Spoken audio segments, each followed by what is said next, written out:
Esto es cultura, es tradición, es patrimonio de los valencianos, es histórico y es algo que ha ido pasando de siglo en siglo hasta nuestros días y gracias también a la fiesta fallera, pues podemos hoy en día tener estos telares de funcionamiento.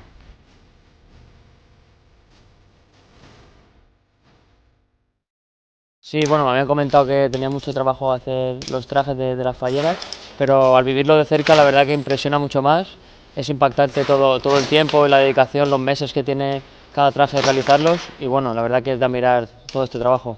Sí, la verdad que es la primera vez que lo veo y para mí conocer las tradiciones y el patrimonio de Valencia es un placer porque no lo conocía y la verdad que estoy muy impresionada y contenta de conocer estos orígenes.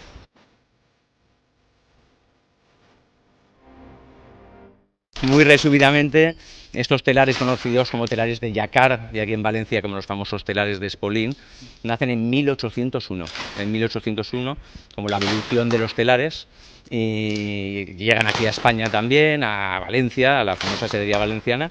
Y estos telares concretos que tenéis aquí hoy son telares de aproximadamente el año 1850 y siguen operando de la misma manera que se hacía aquel entonces hasta hoy en día, exactamente igual, exactamente manual. Bueno, son mis primeras fallas y estoy muy contento de vivirlas, sobre todo en primera persona, pues en los acontecimientos, en las mascletas, cuando estén plantadas las fallas pues iré a verlas también. Yo soy de Alicante, que tiene las hogueras algo parecido a esto, la verdad, son bastante similares, pero tampoco las he vivido tan de cerca y bueno, espero poder disfrutarlas mucho más tiempo. Sí, un poco, ¿no? Y también estos momentos, aprovecho mucho estos momentos para aprender un poco más de lo que significa ser valenciana, ¿no?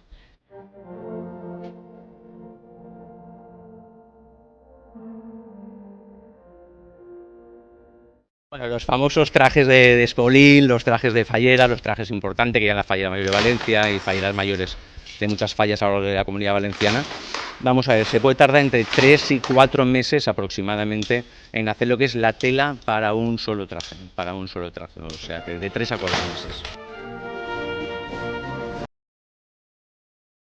Es eso que deseo, unas felices fiestas a todos los valencianos y que disfruten mucho.